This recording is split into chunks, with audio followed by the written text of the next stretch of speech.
Hey, what's up guys? Today's video, we are working on the Dodge Dakota RT again. We're working on Jason's truck. If you guys haven't seen the last videos, definitely go check them out so you guys can get caught up to speed on what we're doing. If all goes as planned today, we are finally gonna get to hear what this thing sounds like and get it running. So we had some issues on the last video you guys saw. We didn't have any fuel coming out of the fuel line. Ended up being a dead fuel pump, and we ended up upgrading it with the AEM fuel pump.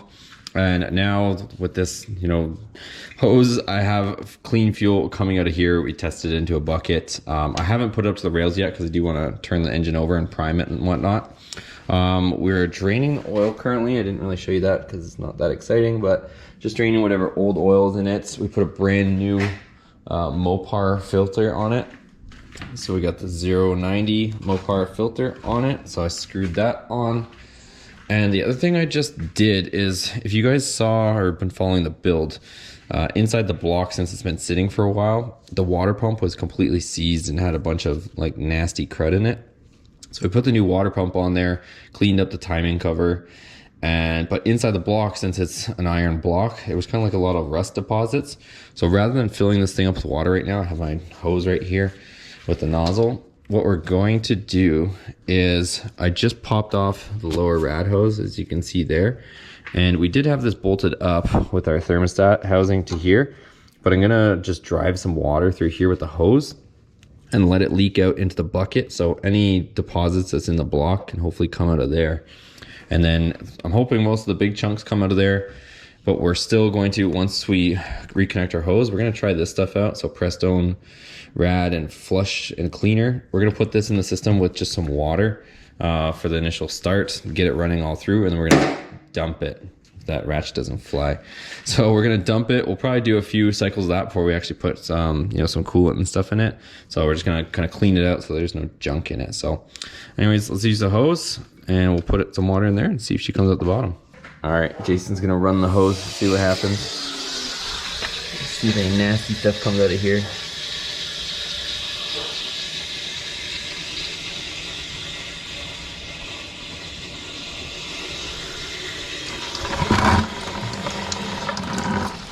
Looks pretty clear so far. Oh, it's a little murky now. Not terrible, yeah. I don't know how clean this bucket was before either, so it's a little hard to tell, but we're doing the best we can. All right, so I'll pull this out in just a second. I'm gonna let it continue to trickle, but in the meanwhile, we're gonna get our stant, our thermostat. Let's throw this back in. And we can bolt this housing back on. So I'll go ahead and we'll throw this back in here, or put in our 2 bolts. Okay, so we got that back on. 2 bolts are in and tight. And now that this has stopped dripping, let's see how nasty this does. It doesn't look. I guess it is kind of nasty. I don't know what look at the rust just floating on the top. That's not the orange bucket. You can see the nasty crud just floating. So Jason's gonna dispose of this properly, and then we're gonna put the lower rad hose on. So let me throw that on and we'll go next step. Okay, so lower rad hose is back on. I don't know if we're gonna use this. We're trying to decide right now, because with this stuff we were just talking, you have to put it in with water, run it for like 10 minutes, and then drain it, and then put water in, and then run it for a few minutes, and then drain the water, and then you're good to actually put in your coolant. So it didn't look too bad. So I think we're just gonna try water off the first hop and see how ugly the water looks, because we'll drain that. So I'm just gonna fill it just with hose water, since we're gonna be dropping it immediately. And we also have to add oil, so we'll get those 2 things done.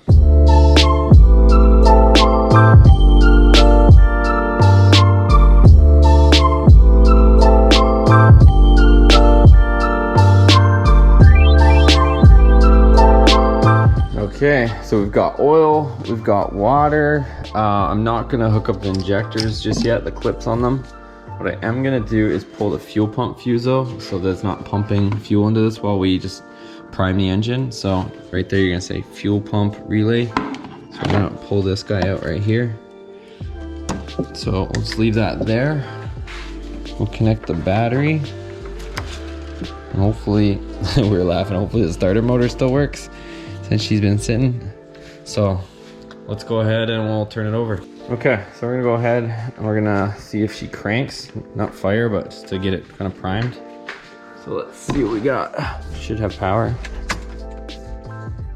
The fuel pump relay's out, so let's see if she turns over.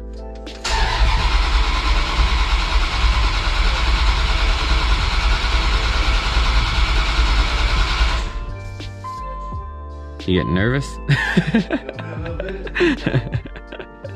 So I'll let the starter just take a little bit of a break for a second. There you go, guys, 95,000 miles. She's a beaut. Still low miles on this thing. I know, now it will be. Let's try it again.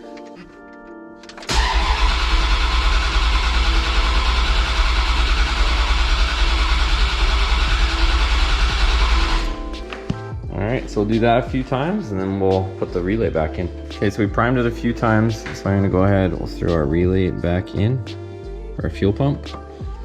And we can plug in all of our injectors now. So they're all labeled, you guys, so if you ever get confused. But usually these trucks are so old that they're all kind of petrified into their original spot anyways.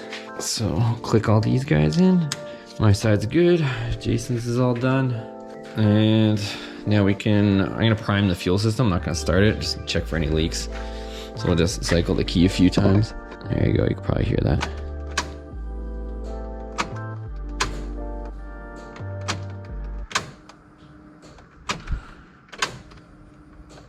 We'll prime it one more time. You ready? Here we go. Let's see. Let's start a kick.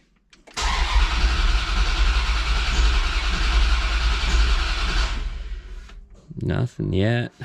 Okay, so we're gonna check for spark. We just took a spare spark plug and threw it in number 1. So we'll see. We should have fuel pressure, it looks like, so we checked that. And try here.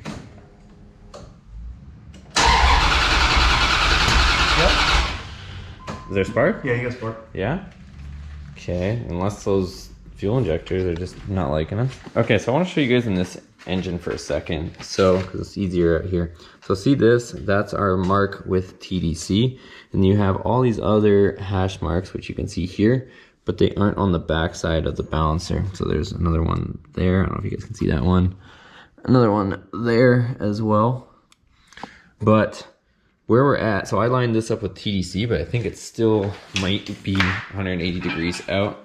So it's really dark and crowded down there. But if you look back here, you'll see our rotors pointed with number 1. So what I'm gonna do is rotate it over once more to that mark.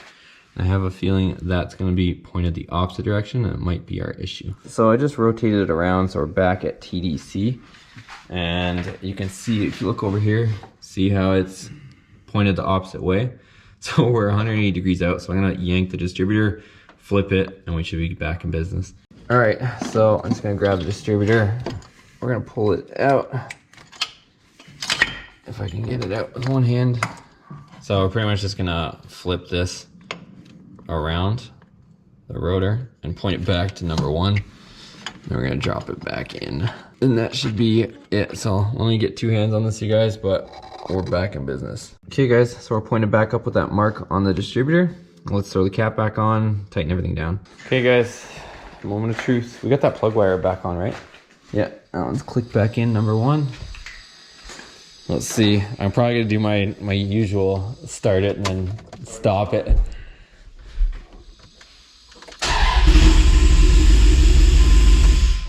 Sounds good.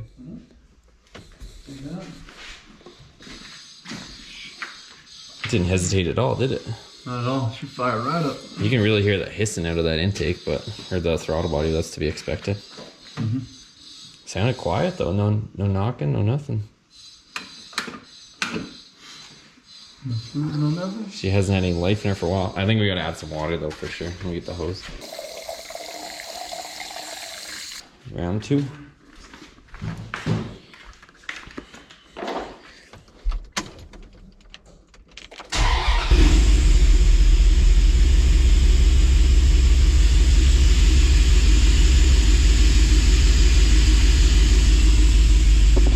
pressure is good.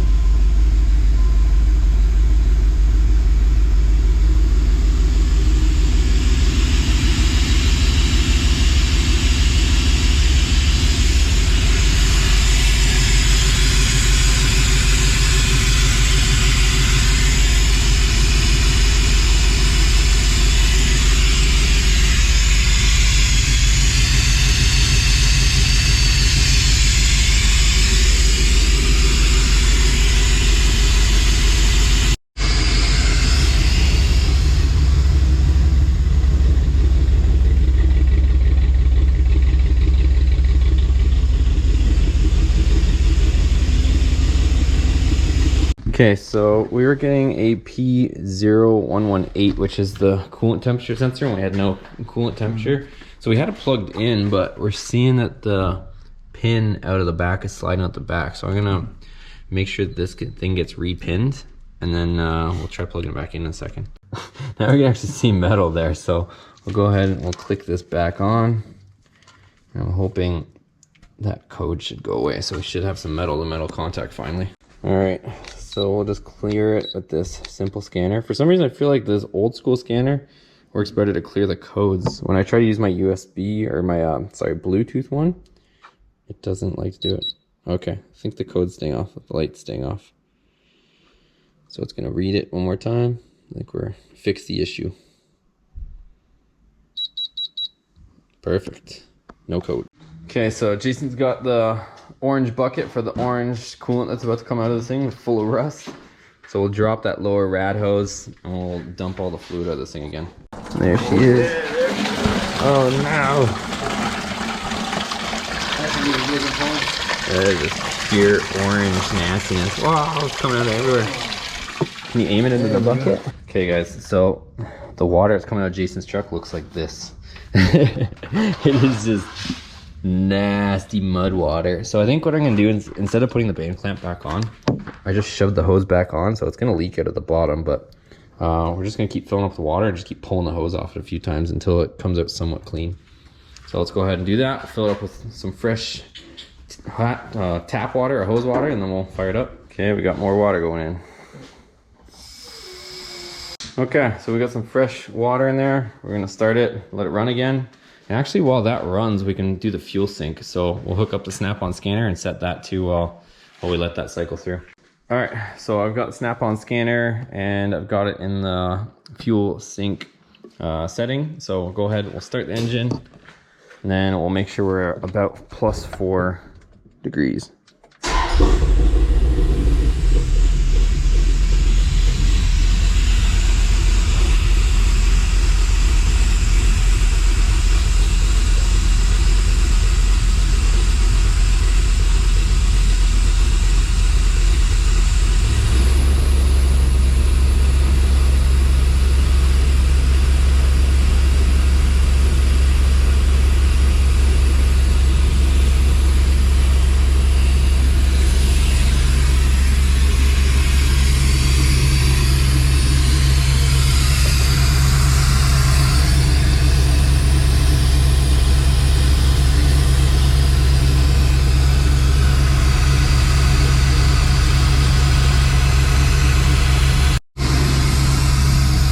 Okay, so I got it going 3, 4, 5. See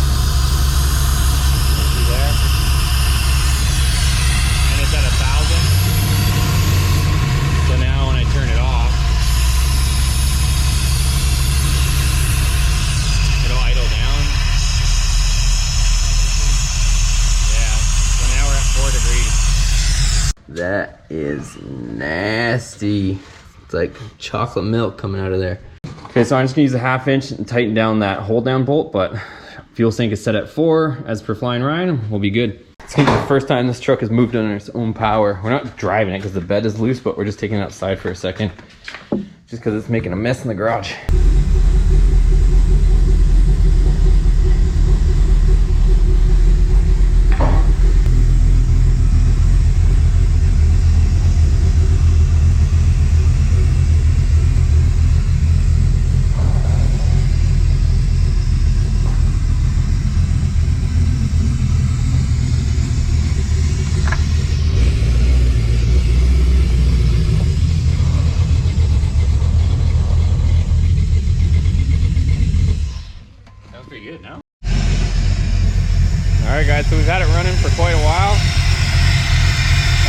control valve is hissing like crazy, so it's on the sharp edge right here.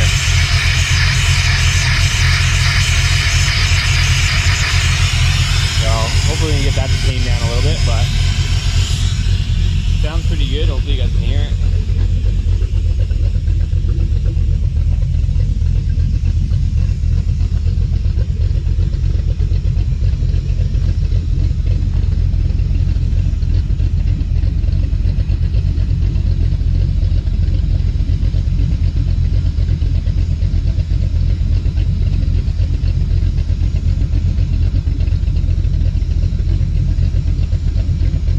Okay, so we got the truck back in the garage. We got to wait for the tune from Flying Ryan so we can get that dialed in. I do have a suspicion that we might need to do something with those injectors because those injectors have been sitting for a while, so I think they might be a little bit clogged. But I won't know until we get the tune, and then I'll really know. If Ryan sends us the tune and it still runs a little bit funny, it's probably going to be the injectors. But at least she's running, you guys. Everything seems to be good. We're still running some water through it and flushing that out. And then right now, we got my Dakota, and we're gonna run over the tire shop quickly and swap out these dead front tires with these brand new ones that Jason has. So we're just gonna swap those out so that we're ready for next weekend, and then that way we can start working on suspension. Okay guys, so we ended up getting the tires flipped over. You guys didn't really miss too much. We just got the new tires mounted on Jason's rims, and Jason had to take off, so he wanted to beat the traffic. So game plan is, and we'll get into that right now.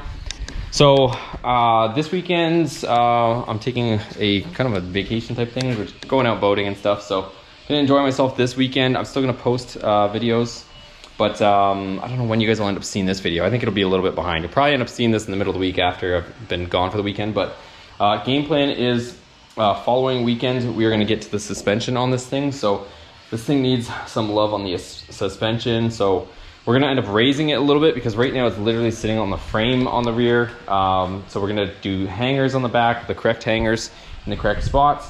We're gonna ditch the DJM lower control arms for stock ones right now. We do have, I think it's, I wanna say it's called Epic Customs. Anyways, there's a company, I think from Canada actually, that makes full custom A-arm suspension for this. And apparently Jason has that on order and he's just waiting for that to come through. So we're gonna end up doing that on his truck once that stuff comes, but for now, he's just going with Hotchkiss, I think Hotchkiss front lowering springs, and just stock control arms, and then the back will change the hangers. So that'll get this thing sitting right, and that will be pretty much, hopefully, most of the ride quality, and hopefully get it running. I'm also waiting for a tune from Ryan, as you know, and we'll get those wheels on and get these Viper wheels off. And we might end up bolting up these Viper wheels to my truck, see how it looks, and see if it makes sense as well. So lots of stuff on the way, you guys. Don't want to miss it. Make sure you give it a thumbs up, guys. It does help YouTube let everybody know and let YouTube know that the video was a decent video. Also hit that subscribe button and turn on that bell next to it so you're notified of all the latest videos, and we'll see you on the next video.